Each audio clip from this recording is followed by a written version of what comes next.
Hi, welcome back to my channel and thank you for all the new subscribers and thank you for such support and love.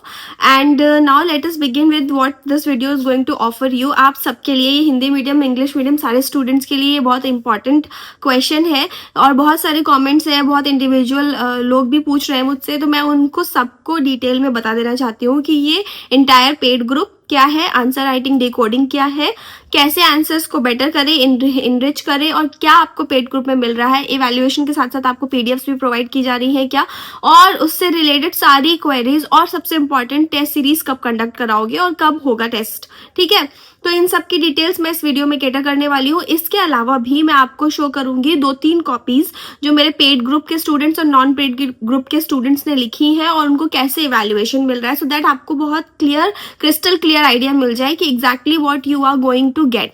ठीक है, तो first of all let's begin with how to proceed with the answer writing. ठीक है, देखो answer writing का सबको criteria पता है कि very important part for the tier 2 examination है ये, क्योंकि इसमें 60 मार्क्स आने वाले हैं।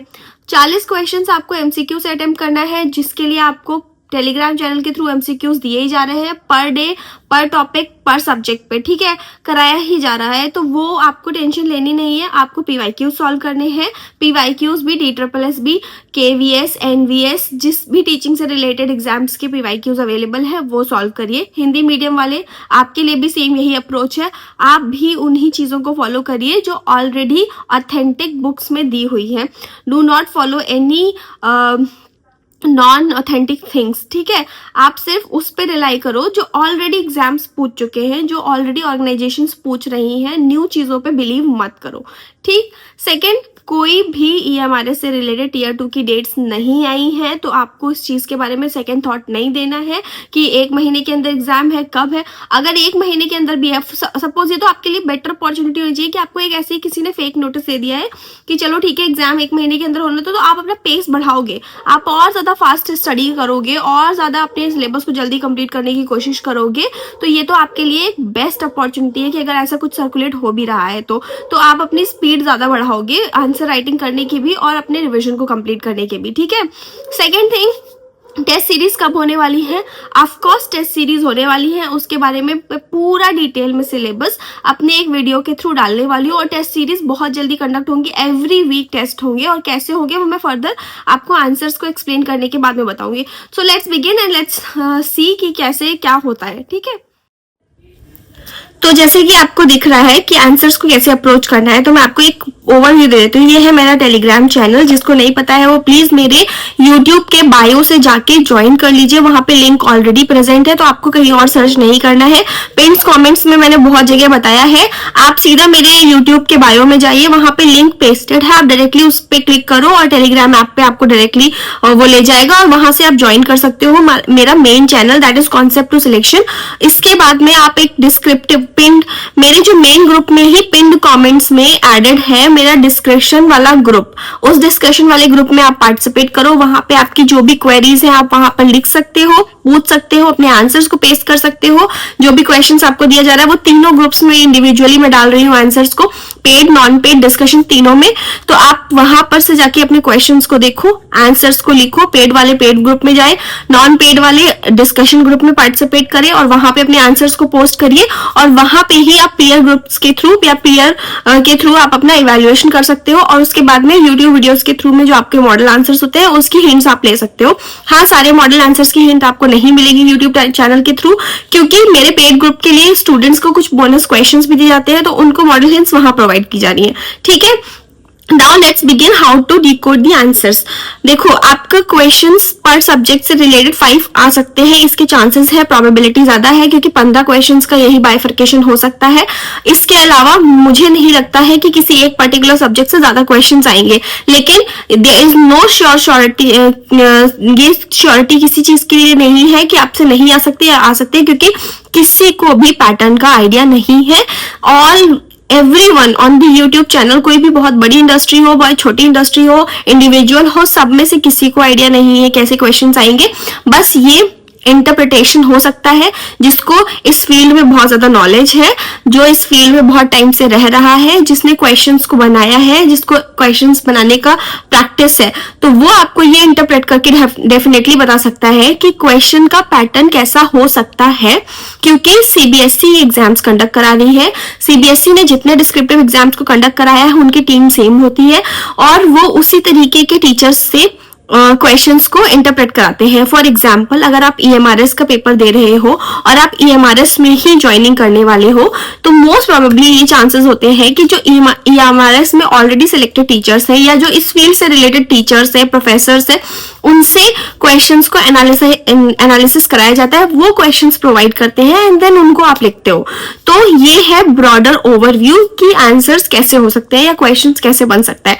ठीक है, now let's begin with the decoding part of this section कि हम डिस्क्रिप्टिव आंसर राइटिंग को अप्रोच कैसे करें 4 मार्कर को। फॉर एग्जांपल, मैंने यहाँ पे कुछ पॉइंटर्स सारे सब्जेक्ट से रिलेटेड दिए हैं, एग्जांपल्स भी दिए, और इसी में फर्दर आप वीडियो में आगे जाओगे तो आपको डिटेल में जो बच्चों ने आंसर्स लिखे हैं उनका भी एक ग्लिम्स मिलेगा और एक मॉडल आंसर होना कैसे चाहिए मैंने उसके लिए भी प्रॉपर स्ट्रक्चरिंग दी है। तो stay tuned and then you will get to know.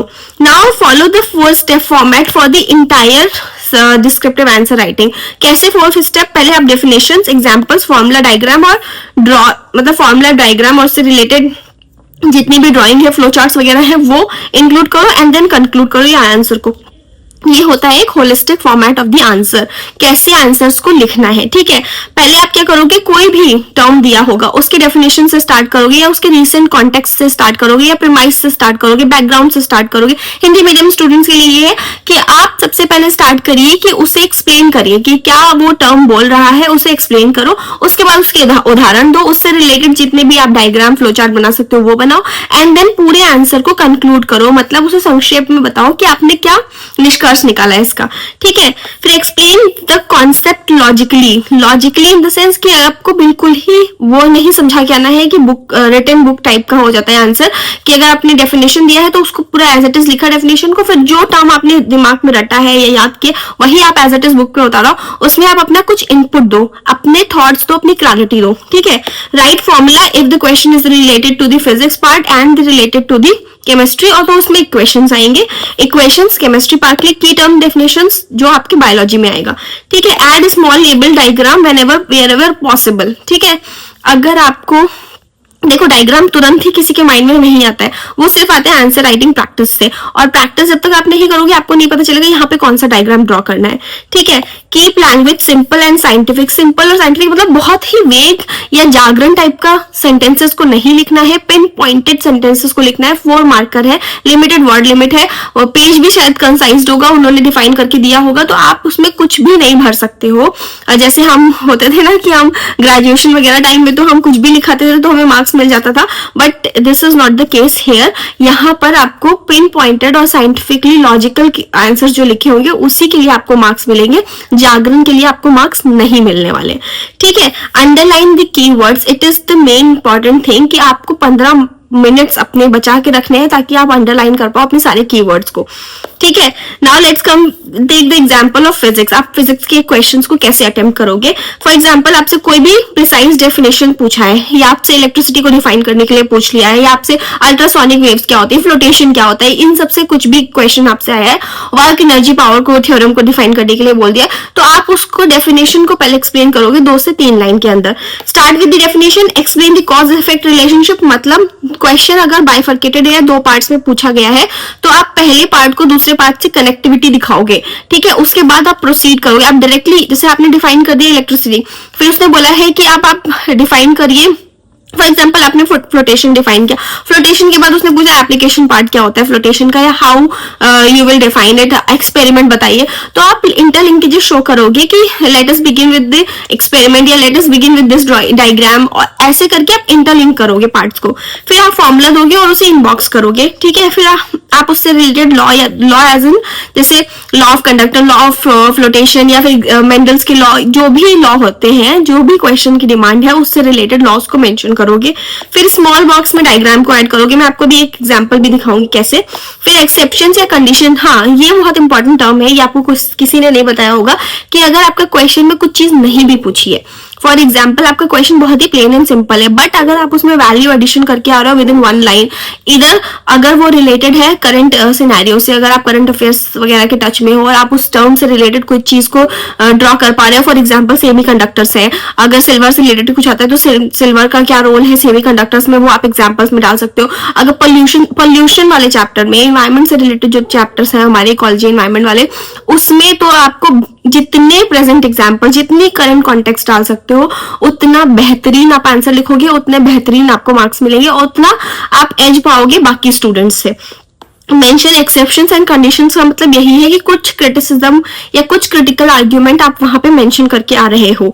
Example आप ले लेते हैं, define electric current and state Ohm's law, जैसे मैंने यहाँ पे बोला है, तो आपको डिफाइन कर देना है, दो लाइन में डेफिनेशन देनी है, यहाँ एग्जाम्पल देना, उससे रिलेटेड लॉज को मेंशन करना है, फिर उसके रिलेटेड कंडीशंस और उसके डायग्राम्स को बनाना है, जैसे कि यहाँ पे दिया हुआ है। जैसे आपने इलेक्ट्रिसिटी को डिफाइन किया, उससे रिलेटेड एक फॉर्मूला दे दिया, ठीक है। फिर ओम्स लॉ क्या होता है उसे डिफाइन किया, उससे रिलेटेड फॉर्मूला दे दिया, ठीक है। अब यहाँ पे आपको सर्किट का डायग्राम ड्रॉ करना है इस साइड पे, ठीक है। उसके बाद में आपको कीवर्ड्स में क्या लिखना है, rate of flow, proportional, constant temperature, ये सब जो कीवर्ड्स हैं ये आपको मेंशन करने पड़ेंगे, otherwise how will like the examiner know कि आप ये समझा पा रहे हो उसको, ठीक है। तो ऑल्दो वो बहुत पढ़ा लिखा है, लेकिन फिर भी आपको अपनी तरफ से एक्सप्लेन करना है उसको, ठीक है। Similarly with the chemistry part, उसमें क्या करना है, टर्म को डिफाइन करना है, कोई प्रोसेस पूछा है उसको डिफाइन करना है, मेटलर्जी पूछ लिया उसको डिफाइन करना है, राइट करना है केमिकल इक्वेशन और उसको बैलेंस करना है। अनबैलेंस केमिकल इक्वेशंस मत लिख के आना, बहुत ही मतलब वेरी लेस नॉलेज वाला कंटेंट लगेगा अगर आपने कुछ भी ऐसे ही लिख दिया है जो इंटरलिंक नहीं कर रहा है। फॉर एग्जाम्पल अगर आपसे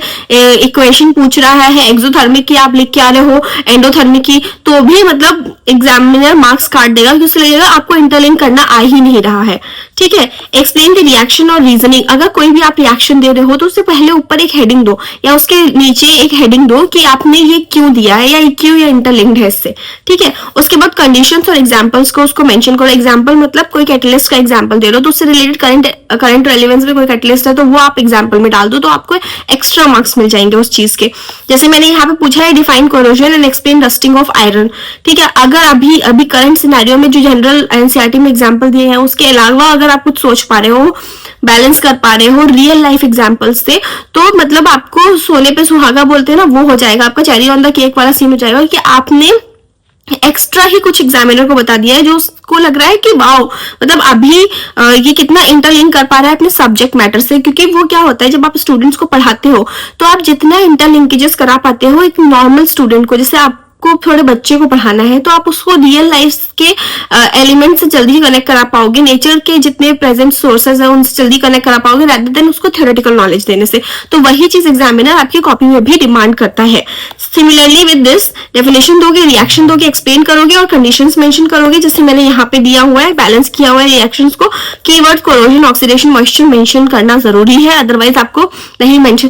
कीवर्ड वहां पे आपको लिख के नहीं आना है, कीवर्ड का मतलब यहाँ पे ये है कि उस क्वेश्चन में ये सारे वर्ड्स, ये टर्मिनोलॉजीज होनी चाहिए, तभी आपको मार्क्स मिलता है। Similarly with the case of biology, biology में तो जितना अच्छा प्रेजेंटेशन उतने अच्छे मार्क्स, ठीक है।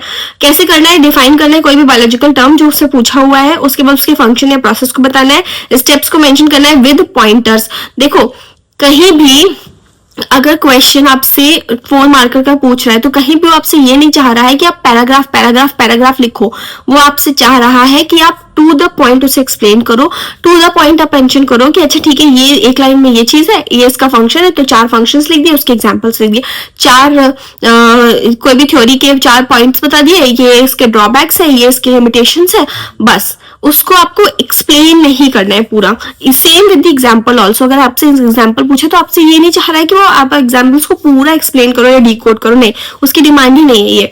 फिर draw neat and label, neat diagram बनाना बहुत जरूरी, हॉच पॉच नहीं करना चाहिए। जैसे अगर आपसे एक सिंपल ह्यूमन ईयर का भी अगर डायग्राम बनाने के लिए पूछ रहा है तो हॉच पॉच नहीं करना है, मतलब सिंपल प्लेन डायग्राम्स बनाने हैं विद मिनिमल लेबलिंग, जितना छोटा से छोटा कर सकते हो उसको, वहां पे एक्सप्लेन मत करने बैठ जाना क्या है ये। सेम अगर फोटोसिंथेसिस पूछा है उसके एक्सप्लेन इट्स इंपॉर्टेंस पूछा है तो आप कैसे अप्रोच करोगे, डेफिनेशन दोगे, फोटोसिंथेसिस की इक्वेशन दोगे, उसको एक्सप्लेन करोगे विद द डायग्राम एंड उसकी इंपॉर्टेंस को 4 पॉइंट्स में बताओगे। सेम यहाँ पर, और ये सारे कीवर्ड्स मेंशन करना जरूरी है। अब एग्जामिनर आपसे क्या चाह रहा है, एग्जामिनर चाह रहा है कि डिफाइन करो एक लाइन में। आप डेफिनेशन को भी 4 पार्ट में नहीं डिफाइन कर सकते कि मैं बहुत ही हाई लेवल कॉन्सेप्ट दे दूं और मैं हाईली उसे डिस्क्राइब करके बता दूं कि अच्छा ठीक है मैंने तो बहुत ही अच्छे स्टैंडर्ड का डेफिनेशन पढ़ा है। नहीं, बहुत ही मिनिमल 2 लाइन में डेफिनेशन को एक्सप्लेन करना है। साइंटिफिक कीवर्ड्स और टर्म्स जो भी होते हैं उनको अंडरलाइन करना जरूरी है। ये तो आपको पता है, एनसीईआरटी आपने पढ़ी है सबने, तो आपको ये पता है कि जितने भी साइंटिफिक टर्म्स होते हैं वो ऑलरेडी अंडरलाइंड होते हैं या फिर इटैलिक में लिखे होते हैं। तो वो आप इटैलिक्स में तो मत लिख के ना, आप अंडरलाइन कर देना, डबल अंडरलाइन करो, सिंगल अंडरलाइन करो, डिपेंडिंग अपॉन योर टाइम। ठीक है, डायग्राम बनाओ, लेबल करो, बॉक्स में डालो डायग्राम्स को, ये सब तो बहुत इंपॉर्टेंट है। अननेसेसरी स्टोरी राइटिंग नहीं करनी है, यही चीज मैं आपको बताना चाह रही थी कि जैसे हम अपने यूनिवर्सिटी वगैरह के एग्जाम्स में तो कुछ भी लिख के चले आते थे, पेज भरना था, कॉपी भरनी थी। यहाँ पे ये सीन नहीं है, यहाँ पे पेज नहीं भरना है, यहाँ पे टू द पॉइंट आंसर लिखना है, लिमिटेड वर्ड लिमिट होगा। ठीक है, now this is the entire मैंने एक फॉर्मेट बना के आपको दिखाया है कि कैसे आप आंसर्स को अटेम्प्ट कर सकते हो, प्रेजेंटेशन कैसे सुंदर बना सकते हो। फॉर एग्जांपल इसमें सिंपल क्वेश्चन पूछा है कि इलेक्ट्रिक करंट को डिफाइन करिए, तो आपको रिलेशन बताना है इलेक्ट्रिक करंट का पोटेंशियल डिफरेंस से, और स्टेट करना है ओम्स लॉ और इसके मैथमेटिकल एक्सप्रेशंस को बताना है। और ऑल्सो ये भी बताना है कि एक ऐसी कंडीशन जहां पे ओम्स लॉ वैलिड नहीं होता है। सिंपल ये इसका निष्कर्ष है कि आपको क्वेश्चन में क्या पूछा है, आपको ये क्वेश्चन ऑलरेडी वहां पे इसी तरीके का शीट होगा, जैसे ये मैंने पेपर बनाया ना, इस तरीके का एक शीट होगा। प्लेन पेपर हो सकता है, क्या पता रूल्ड पेपर्स भी हो, वो डिपेंड करेगा आप पे। हाँ, ये और चीज क्लियर कर लीजिए कि ओएमआर शीट आपको 40 मार्क्स के लिए अलग दी जाएगी, वो आपको फिल करनी है, और आपके लिए जो डिस्क्रिप्टिव आंसर राइटिंग है उसका पेपर अलग मिलेगा आपको। ठीक है, तो वो आपको क्वेश्चन कम बुकलेट भी हो सकती है कि उसमें ओएमआर भी हो और उसी में आपके ये क्वेश्चन बुकलेट को दिया हो और उसमें क्वेश्चंस ऑलरेडी मेंशन हो, या ये भी हो सकता है कि एक पेपर आपको देते जैसे आपको यूनिवर्सिटी वगैरह में देते थे, उसमें सारे क्वेश्चंस लिखे हैं और आपको आंसर्स यहाँ अटेम्प्ट करने हैं। अगर और करके जो क्वेश्चंस पूछे जाते हैं जैसे 1 के सब पार्ट्स है, तो आप में से दोनों में से कोई और अटेम्प्ट कर लो। वैसे ये तो बहुत ही रेयर चांसेस ऐसा कोई पूछा जाएगा, बट अगर ऐसा होता है तो आपको क्वेश्चन कम बुकलेट मिलेगी या ओएमआर अलग से मिलेगी जिसको आपको फिल करके भेज देना है, एंड देन आपको अलग से कॉपी मिलेगी जिसमें आपको आंसर्स को लिखना है। ठीक है, सिमिलरली ऐसे क्वेश्चन क्या पता उन्होंने लिखा होगा, नहीं लिखा होगा तो आपको लिखना पड़ेगा, और आप नहीं भी लिख के तो पूरे क्वेश्चन को उतारने की एज इट इज जरूरत नहीं है। आप क्वेश्चन नंबरिंग ध्यान से, जो क्वेश्चंस नहीं लिख रहे हैं वो क्वेश्चन की नंबरिंग बहुत अच्छे से लिख के आए कि उन्होंने कौन सा क्वेश्चन को अटेम्प्ट किया। फॉर एग्जाम्पल अगर क्वेश्चन का सब पार्ट्स है तो क्वेश्चन 1.a प्रॉपर लिखा होना चाहिए। ये नहीं है आपने 1.b में ही एक आंसर्स को लिख दिया तो मार्क्स नहीं मिलेंगे, 0 हो जाएगा आपका। ठीक है, तो ये आपने देखा, यहाँ पे मैंने सुंदर सा डायग्राम एक छोटा सा लगाया, उसके बाद उसमें फिगर का नाम लिखा। ये बहुत इंपॉर्टेंट कीवर्ड है जो nobody is gonna tell you, कि फिगर लिख के उसके नीचे अगर आप लेबल कर लेते हो तो आप 0.5 मार्कर एक्स्ट्रा पाते हो, क्योंकि आपने प्रॉपर बुक के फॉर्मेट में अपने आंसर्स को एज इट इज उतार दिया है। फिर आपने आंसर्स, ये जो हेडिंग है आंसर, ये आपको अगर मॉडल आंसर वहां पे प्रोवाइडेड है, जैसे कि अगर क्वेश्चन में लिखा हुआ है आपके बुकलेट में जो पेपर आपको मिला है उस पे, तो आपको क्या करना है, आंसर लिख के सीधा प्रोसीड कर देना है। आपको इंट्रोडक्शन, बॉडी, कंक्लूजन ऐसे हेडिंग नहीं देने हैं, क्योंकि ये बहुत ही किडिश लगता है कि आपने हेडिंग्स के फॉर्मेट में डिफाइन किया। आप एक टीचर हो, आप ऑलरेडी मतलब समझदार हो, तो आपको ये हेडिंग्स नहीं बतानी है। ठीक है, आपने सिंपल एक लाइन में, देखो मैंने कलरफुल इसलिए यूज किया है कि कलरफुल पेन्स को यूज कर सकते हैं अगर, हाँ क्वेश्चन ये भी है, जेल पेन से लिखे, बॉल पेन से लिखे, जिस भी पेन से आपका फ्लो अच्छा बनता है और आप जल्दी लिख पाते हो। प्रेफर करो बॉल, क्योंकि देखो होता क्या है, जेल पेन अगर आप लिखते हो तो कभी कभार कुछ ऐसी अनफोर्सीन सिचुएशंस आती हैं जिसकी वजह से आपका पेपर खराब होने के चांसेस होते हैं। पानी की बोतल ही गिर गई, आप हाथ से लिख रहे हो, गर्मी का वक्त है, तो यहाँ से जो स्वेट होता है उससे पानी, उससे पेपर चिपकता है, तो वो भी पेपर खराब करने के चांसेस होते हैं। बहुत सारे लोगों को बहुत एंजाइटी होता है कभी कभी, तो वो एंजाइटी में वोमिट कर देते हैं। तो वो सारी अनफोर्सीन सिचुएशंस जो होती है, बहुत ही रेयर केसेस में, लेकिन वो होती है, तो उसमें बचने के लिए आप क्या करो, आप अभी से प्रैक्टिस करना शुरू करो कि जिससे आपका फ्लो बन रहा है। 1 महीने आप अभी लगातार लिखोगे तो ऑलरेडी आप एग्जाम वाले दिन इतना बर्डन फील नहीं करोगे कि मैं क्या लिखूं, कैसे लिखूं, या डर लगेगा मुझे, ऐसा कुछ भी नहीं होगा। तो आप अभी से लिखने का प्रैक्टिस करो, अंडरलाइन अभी से करो, फ्लो अभी से बनाओ, तो आपका हाथ जो होता है ना, ये सेट हो जाता है। ये जो नर्व्स होती है, आप पढ़ते तो ऑलरेडी इतना हो, तो जितनी भी आपकी मोटर नर्व्स होती है वो वैसे ही काम करती है जैसे उसे आप ट्रेन करते हो। तो सेम विद दिस ऑल्सो, कि आप वैसा ट्रेन करो अपने आप को कि आप एग्जाम वाले दिन कुछ भी अलग फील नहीं करो, जैसे आप रोज आंसर्स लिख रहे हो वैसे ही आपको वहां पे आंसर लिखने का प्रैक्टिस हो जाए। सिमिलरली यहाँ पे मैंने रेड और ब्लू पेन का यूज किया। आप ब्लैक और, अगर आपको दो ही पेन अलाउड होते हो तो ब्लैक और ब्लू पेन का यूज करना, और उसे ब्लैक से हेडिंग्स लिखना, ब्लू पेन से आप पूरा अपना कंटेंट लिखना, और उसे हेडिंग्स को अंडरलाइन करने के लिए चाहो तो अगर दूसरा पेन अगर अलाउड हो तो ठीक है, नहीं अलाउड हो तो जहां पे आपने ब्लैक से ही हेडिंग बनाई है उसी से आप अंडरलाइन भी कर सकते हो या ब्लू से अंडरलाइन कर सकते हो, तो मेक इट मोर प्रेजेंटेबल। वो जब आप आंसर्स रोज लिखोगे तो आप देख सकते हो कि क्या चीज ज्यादा बेटर लग रही है आपकी हैंड राइटिंग के अकॉर्डिंग। ठीक है, तो आपने ये किया, आप इसको इनबॉक्स भी कर सकते हो, अगर स्पेस एंड टाइम आपको मिलता है तो आप इसे इनबॉक्स कर दो। ठीक है, सिमिलरली आपने एक से पॉइंटर्स के फॉर्मेट में डाला, क्या उसने पूछा है, कुछ जागरण नहीं, 1 लाइनर्स ओनली, जैसे मैंने यहाँ पे मेंशन किया हुआ है 1 लाइन्स ओनली। उसके बाद में स्ट्रेट लाइन में आपने डिफाइन कर दिया कांस्टेंट क्या होता है, वी क्या होता है, आई क्या होता है, सब कुछ आपने बता दिया, कंडीशन आपने डिफाइन कर दी, एक लाइन में आपने कंक्लूजन दे दिया, आपका पेपर ओवर। जहां तक 4 मार्कर की बात है, इससे ज्यादा कंटेंट आपको लिख के नहीं आना है।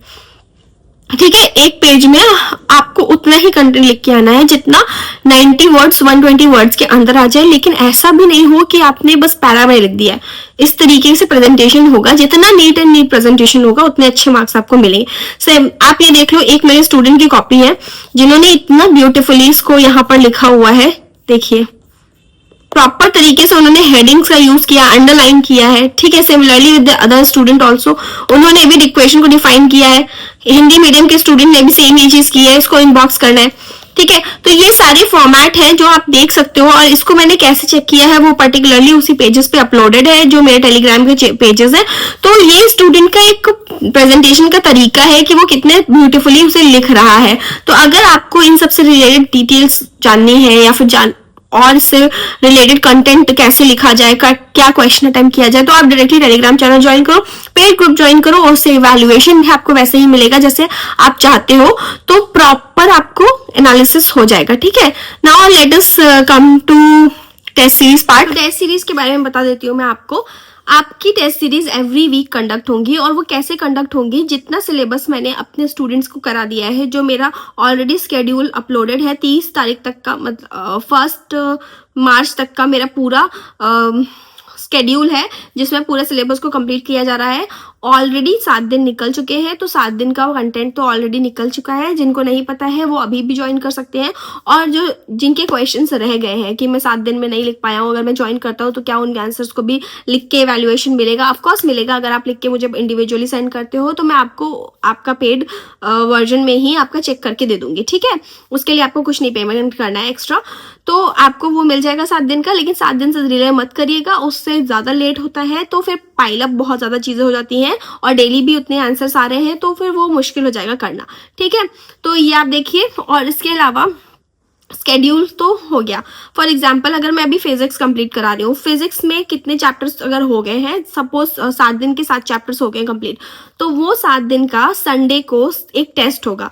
टेस्ट फ्री होगा पेड ग्रुप वाले स्टूडेंट्स के लिए। नॉन पेड वाले ग्रुप के स्टूडेंट्स जो हैं वो उस टेस्ट को पर्टिकुलरली अमाउंट देके, जो भी डिसाइडेड अमाउंट होगा टेलीग्राम पे पोस्ट हो जाएगा, वो अमाउंट देके वो टेस्ट को अटेम्प्ट कर सकते हैं। वो कैसे अटेम्प्ट कर सकते हैं, सिलेबस उनके पास ऑलरेडी है। ठीक है, पूरा सिलेबस में एनसीईआरटीज को आपको पढ़ना है। वो सिलेबस का कंटेंट देखिए कैसा होना चाहिए। सीबीएसई ने जितने क्वेश्चंस को कंडक्ट कराया है, जो भी उन टॉपिक से रिलेटेड, उन सब्जेक्ट से रिलेटेड क्वेश्चंस सीबीएसई में, DSSS में, एनवीएस, केवीएस में, आपके बाकी एलटी ग्रेड वगैरह जितने भी एग्जाम टीचिंग से रिलेटेड होते हैं, उनमें जो क्वेश्चंस आए हैं, उन क्वेश्चंस को एनालिसिस करके ही, PYQs को ही एनालिसिस करके उन सब्जेक्ट से निकाल के वो आपके टेस्ट में आने वाले हैं। ठीक है, उसका आपको सोल्यूशन मिलेगा। उसी से रिलेटेड 40 MCQs होंगे। जैसे आपका EMRS का पेपर होगा, सेम वैसा ही पैटर्न होगा। और उसके अलावा 15 क्वेश्चंस आपके जो भी मतलब जो मेंस डिस्क्रिप्टिव आंसर राइटिंग का है, 15 क्वेश्चंस उस टॉपिक से ही रिलेटेड जो ऑलरेडी 7 दिन में हो गए हैं, उनका डिस्क्रिप्टिव होएगा। ठीक है, तो ये क्वेश्चन पेपर आपको पर्टिकुलरली टाइम डिसाइड हो जाएगा। जो टाइम पीरियड टीयर 2 का होगा, उसी टाइम पीरियड के अकॉर्डिंग आपको पेपर 10 मिनट पहले मिलेगा। मैं आपको इंडिविजुअली एक ग्रुप क्रिएट कर दूंगी। जो नॉन पेड वाले बच्चे होंगे उनके लिए, उनको एक ग्रुप में ऐड किया जाएगा, जो भी पेमेंट कर देंगे, और एक पर्टिकुलर टाइम पे पेपर को अपलोड किया जाएगा on the Telegram paid group of test series channel. उस पे जाने के बाद में वो पेपर आप अटेम्प्ट कर सकते हो 2-2.5 घंटे के अंदर, 3 घंटे का जो भी समय है उसके अंदर आप पेपर अटेम्प्ट करिए। 15 to 20 मिनट्स आपको एक्स्ट्रा दिया जाएगा उस पर्टिकुलर चैनल पे ही अपने आंसर्स को अपलोड करने का, ठीक है। OMR शीट में जो चाहे, अगर अपने आपके पास OMR शीट है तो वेल एंड गुड, आप चाहो तो उस OMR शीट पे अपने आप आंसर्स को मार्क करके मुझे पर्टिकुलरली नाम के साथ में OMR शीट भेज सकते हो, ठीक है। अगर OMR शीट नहीं है तो ट्राई करो आप ABCD के फॉर्म में जो भी आपके MCQ के आंसर है वो लिख दो, और डिस्क्रिप्टिव तो जैसे रोज आप लिख रहे हो कंटेंट वैसे ही लिख के मुझे स्कैन करके PDF के फॉर्मेट में जो मैंने फॉर्मेट बताया है अपने टेलीग्राम चैनल पे, जैसे वो लोग क्वेश्चंस को भेजते हैं कि अपना नाम लिखिए, क्वेश्चन नंबर लिखिए या टेस्ट नंबर लिखिए, उसके बाद में शिफ्ट लिखिए और टाइम पीरियड लिखिए जितने टाइम में आपने पूरा टेस्ट को अटेम्प्ट किया है, और आप मुझे सेंड कर दीजिए, ठीक है। तो सेम यही फॉर्मेट होने वाला है for the test series students also, कि आप इस तरीके से मुझे भेज सकते हो और आपको वो evaluation within 2 to 3 days मिल जाएगा, ठीक है। तो ये है टेस्ट सीरीज का पूरा फॉर्मेट, और ये एवरी वीक टेस्ट कंडक्ट कराए जाएंगे। इसका शेड्यूल मैं बहुत जल्दी पोस्ट कर दूंगी, और कब से ये टेस्ट होंगे ये भी आपको बहुत जल्दी टेलीग्राम चैनल के थ्रू पता चल जाएगा। तो ये था पूरा इंटायर डिटेल टेलीग्राम टेस्ट का। तो ऐसे आप अपनी प्रिपरेशन को और अच्छे से कर सकते हो मेरे हिसाब से, और 30 दिन का अगर टाइम पीरियड है तो आपको चिंता नहीं करनी है। 30 दिन के टाइम पीरियड बहुत है सिलेबस को रिवाइज करने के लिए, आंसर्स को प्रैक्टिस करने के लिए। हाँ, now come to what you all are getting in the evaluation part। देखो, आपको evaluation के लिए मॉर्निंग में और इवनिंग में 2 क्वेश्चंस दिए जाते हैं। 2 क्वेश्चंस में समटाइम्स कुछ सब पार्ट्स होते हैं, कुछ सब पार्ट्स नहीं होते हैं। पेड ग्रुप के स्टूडेंट्स को कुछ बोनस क्वेश्चंस भी दिए जाते हैं लिखने के लिए, वो उन क्वेश्चंस को लिखते हैं 5 बजे तक मॉर्निंग शिफ्ट के, और 9 बजे तक इवनिंग शिफ्ट के क्वेश्चंस को सबमिट करते हैं। 12 से 1 बजे के बीच में रात के उनको क्वेश्चंस उनके मिल जाते हैं इवेल्युएट किए हुए, तो वो नेक्स्ट डे की अप्रोच और अच्छी फॉलो कर सकते हैं डिपेंडिंग अपॉन दी फीडबैक्स, ठीक है। इसके अलावा पेड ग्रुप के स्टूडेंट्स को क्या मिल रहा है, उनको कुछ एक्स्ट्रा डायग्राम्स, NCERT के कंसाइज नोट्स जो पूरे कंपाइलेशन है वो, और इसके अलावा जो हिंदी मीडियम के स्टूडेंट्स हैं उनको हैंड रिटन नोट्स, मतलब हैंड रिटन नोट्स मैं पूरा नहीं प्रोवाइड करूँ, सारे सब्जेक्ट का नहीं प्रोवाइड करूँ, जितना मेरे पास अवेलेबिलिटी है सिर्फ उतना। Same with the paid group students of English medium, उनको भी जो कंटेंट है, जो सिलेबस है, उससे रिलेटेड जो PDF जो यूट्यूब पे जा रही हैं वही PDFs मिल रही हैं, और उसी में मॉडल आंसर्स को दिया जा रहा है, तो वो उनके लिए सेपरेट है, ठीक है। आपको जो बोनस क्वेश्चंस मिलते हैं उसके मॉडल हिंट्स आपको प्रोवाइड कर दिए जाते हैं। पेड ग्रुप के स्टूडेंट्स को बेनिफिट इस चीज का है कि उनको टाइमली इवैल्यूएशन मिल रहा है, रोज वो आंसर राइटिंग प्रैक्टिस कर रहे हैं, उनको फीडबैक मिल रहा है, MCQs के लिए उन्हें सजेशंस दिए जा रहे हैं कि कहाँ से आप MCQs को सॉल्व कर सकते हो। NCERTs को sometimes highlighted part of the NCERT send किया जा रहा है कि आप यहाँ से ये कंटेंट सिर्फ पढ़ो तो आपको ज्यादा इनरिचमेंट मिलेगा। इसके अलावा उनको जो भी इंपॉर्टेंट नोट्स होते हैं related to any topic which I think is important for the exam, वो सब भी उन्हें प्रोवाइड किया जा रहा है। हैंड ड्रॉन डायग्राम्स तो मैं प्रोवाइड करूंगी जितने पॉसिबल हो सकेंगे, जहां से पॉसिबल हो सकेंगे I will compile them and send them. तो ये सब चीजें जो एक्स्ट्रा हैं वो उनको दी जा रही हैं। ये है पेड ग्रुप का पूरा पार्ट।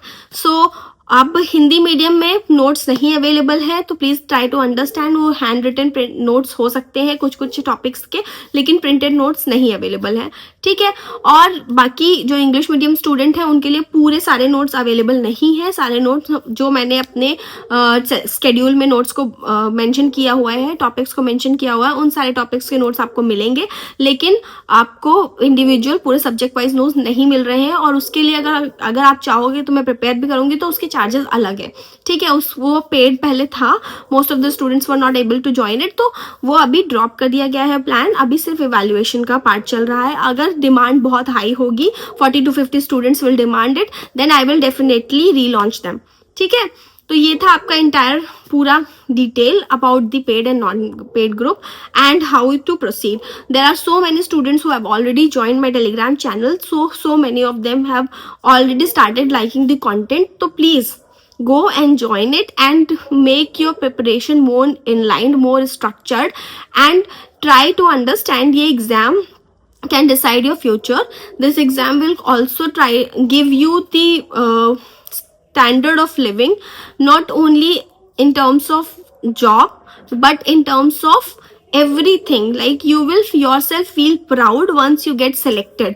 आपको ये सब चीज़ों के बारे में नहीं सोचना चाहिए, आपको सिर्फ ये सोचना चाहिए कि 2 महीने को मैं कैसे यूटिलाइज कर पाऊँ ताकि मैं एक गवर्नमेंट जॉब पाऊँ और गवर्नमेंट जॉब के साथ साथ एक स्टेटस भी अपडेट कर पाऊँ अपना.